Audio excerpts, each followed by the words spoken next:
But yeah, help the good people, because it gives them more power to do the good work. So I'll take questions. If you're going to take questions, if we get the questions on the mic, it'll make us a more effective tool for people to listen. So if you wouldn't mind, just walk over, get the question on the mic. Thanks, Gary. Hi. You said that you try to avoid controversy and that majority rules. There was one case this last session where you did not do that, and that was on HB 444, where it was very controversial and where it wasn't about majority, it was about, I imagine, doing what's right. So how did you decide to break with the norm? And that's a good question. Frequently people will bring that up, that I say that if everybody shows up, then people have told me, Representative Morita says, when the people lead, politicians follow. Different people, I think, have read that also on your Facebook page or something. But I think that's true. When the people lead, politicians follow. Not always. And that's real frustrating sometimes when the people are this example is not a good example for them, because the community was kind of split. But having the community behind you makes a huge difference. It doesn't always win, but it makes a huge difference. On House Bill 444, this was a bill offering full rights and benefits of marriage to same-sex couples under the name civil unions. And I support that bill. I was probably the leading advocate in the Senate on that measure.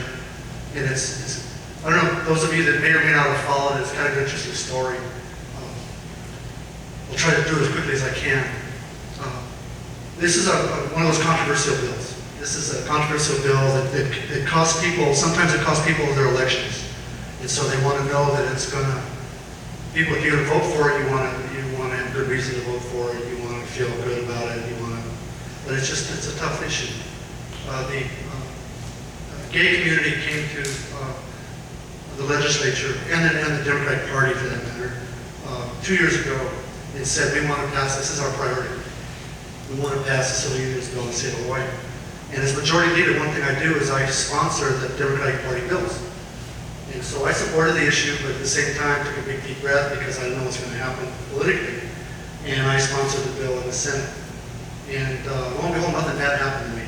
That was the good news. The bill did not pass that session. It failed in the House. So we told the advocates, we said, because they said, we're coming back next year.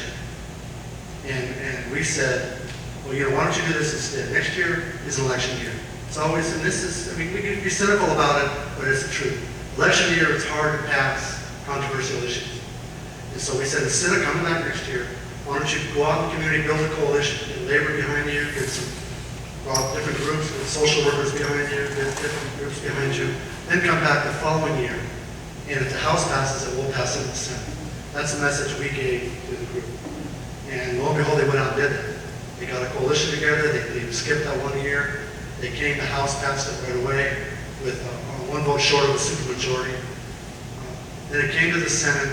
Part of my job, besides looking for landmines, is counting votes, taking the temperature of the Senate to see if we have the votes to support this. And so I went around and I asked there's 23 Democrats, 2 Republicans. So I asked the 23 Democrats, are you going to support this bill? Can you support it? And I had 18 of them tell me yes. Okay, it's one more than the supermajority. We only need 13 to pass it, but to override a veto, we need 17. So we had 18 people tell me yes. So that's why you're referring to a majority did support it. The President of the United States supports it. The Democratic Party supported it. In my mind, it was the right thing to do. It was long overdue. And then the whole thing fell apart.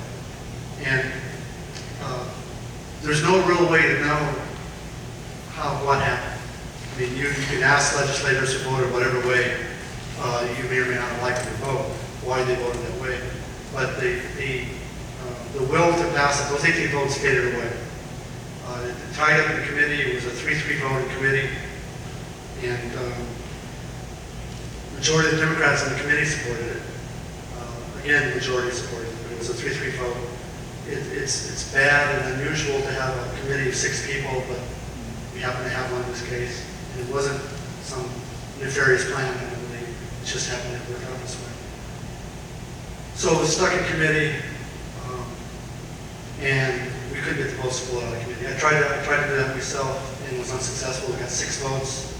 Senator Baker, I give her tremendous credit for standing up there with me on that vote.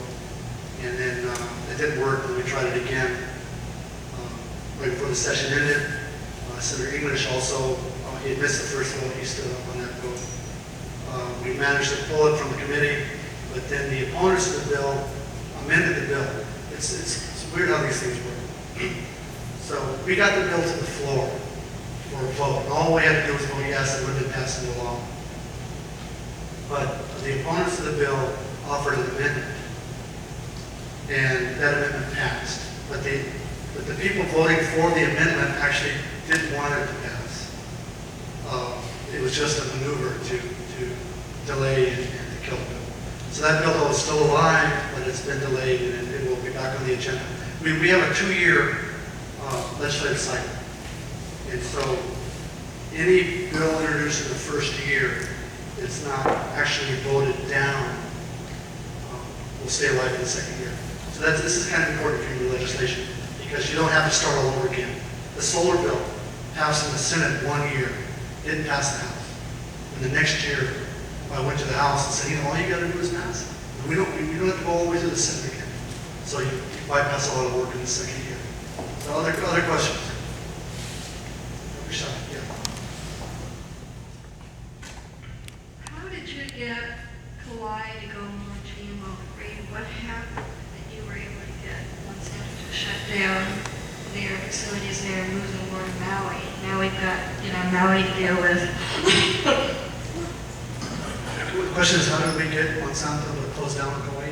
I don't believe we did it.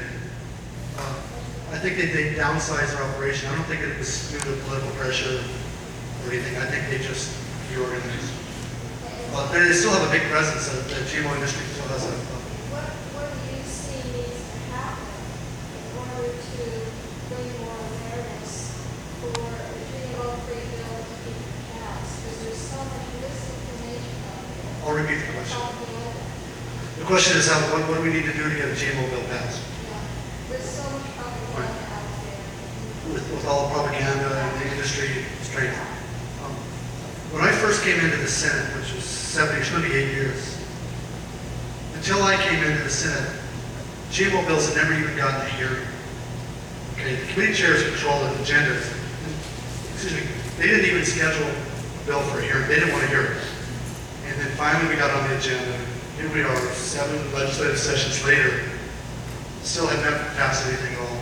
I came close on the GMO taro and GMO coffee a couple times. And for the record, I don't like to think of myself as being an anti-GMO. I think that it's an industry that needs greater regulation. I focus my energy and efforts on the really bad stuff, the pharmaceutical industrial grade, using food crops to do that stuff. And you introduce bills which I thought are fairly innocuous. You cannot use food crops for open air testing for biopharmaceuticals and industrial. Okay? And that to me, and supposedly no one's doing that anyway. It's still the GMO, the industry should come in and shut it down. The right to know, we should just know. I mean, we're not saying you can't do it, just tell us. And the industry, this particular subject